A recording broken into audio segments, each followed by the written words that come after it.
In January of 2014, Murder Mystery was released to the public on Roblox. Almost immediately, the game blew up in popularity, grabbing the attention of millions of players across the platform. This is a 2015 snapshot, roughly a year after its release, and as you can see, the game has over 22 million visits.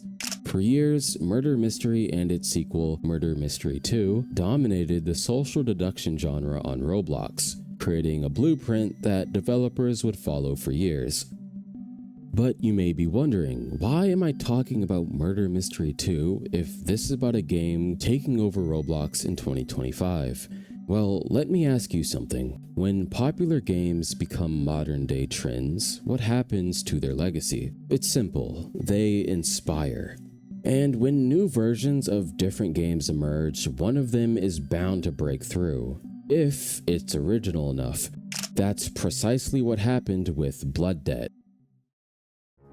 Released in early 2025, Blood Debt is without a doubt one of the most original murder mystery inspired games on the platform. In fact, many would say it's not even classified as a murder mystery game due to its unique approach and mechanics. While it shares DNA with its predecessors, Blood Debt takes the social deduction genre and transforms it into something darker, more strategic, and historically grounded. Heavy on that last one.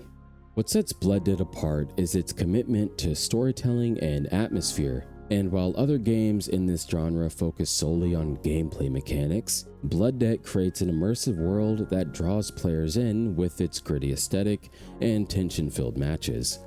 The maps are meticulously designed, reflecting the post-Soviet urban landscapes that forms the game's narrative. Each location tells its own story, from abandoned apartment complexes to an office building where you should have been nicer to that one coworker.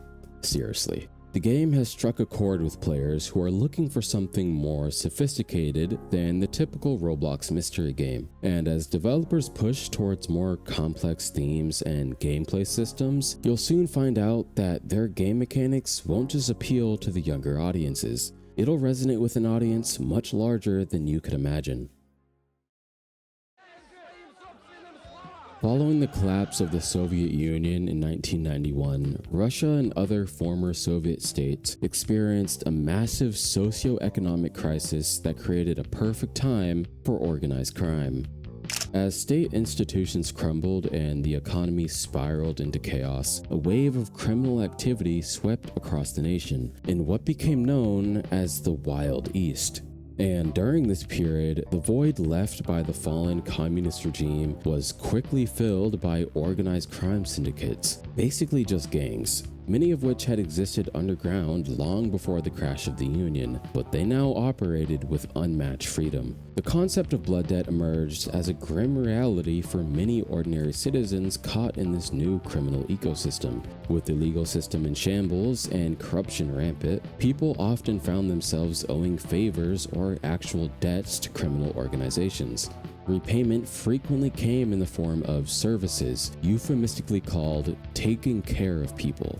This could represent itself as intimidation, assault, or even elimination of threats to the organization. The game's developers have skillfully adapted this historical context into the core premise. In Blood Debt, players are thrust into this world where ordinary people are forced to eliminate targets. Also, they don't become a target themselves.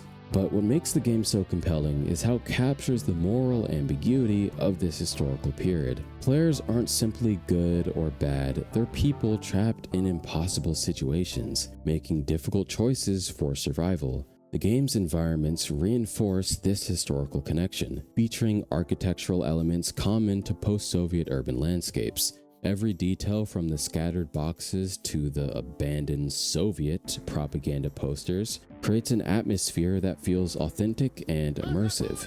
This educational element wrapped in engaging gameplay is perhaps what makes Blood Debt truly stand out amongst its competitors.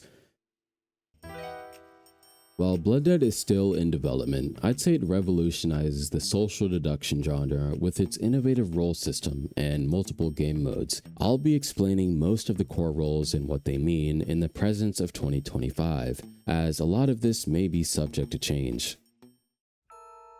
As the underdog's assassin, your primary objective is to eliminate specific targets to clear your debt. Unlike traditional murder mystery games where killers hunt everyone, Blood Debt focuses your mission on specific individuals. You must gather intelligence by completing tasks throughout the map, which reveals more information about your target's appearance and location. The pressure of the clock creates an intense gameplay as you balance stealth, information gathering, and execution of your target. Being marked for death puts you in a precarious position. As a target, you must survive until the timer runs out while completing tasks, and you're going to want to complete these tasks because this will accelerate the timer. You won't know who's hunting you until it's potentially too late, or if you're even being hunted, creating a constant sense of paranoia. Some game modes feature 2 targets, adding complexity as killers must prioritize and plan their approach carefully. Sheriffs carry a weapon and are tasked with identifying and eliminating the killer before they complete their mission. This role requires careful observation and deduction, as falsely accusing and eliminating an innocent player can have serious consequences for you and your team. There is also a role called Vigilante, which I'm not sure was replaced or removed because of Sheriff. If either Sheriff or Vigilante is eliminated, their weapon drops, allowing other players to potentially pick it up. As an ordinary citizen caught in this dangerous world, your goal is simple: survive. Bystanders must also complete tasks in highlighted areas to accelerate the timer, working collectively to outlast the killer's deadline. Your role may seem passive, but it requires constant situational awareness, as the killer might mistake you as their target. Perhaps the game's most controversial mode, Juggernaut casts one player as a mass shooter, targeting everyone on the map. Inspired by the tragic reality of mass shootings, this mode challenges the Juggernaut to eliminate all bystanders before authorities arrive. Sometime after, when players are eliminated, they respawn as police, tasked with stopping the Juggernaut before they can kill more people. Drawing from the gang warfare that plagued post-Soviet states, this mode divides players into rival factions, fighting for territory control. The mode incorporates elements of resource management, as teams can secure advantages by controlling key locations. Each game mode in Blood Debt offers a distinct experience while still maintaining the game's core tension and atmosphere. In essence, this contributes to its future success, and is why it'll most likely hit the top charts before the end of this year.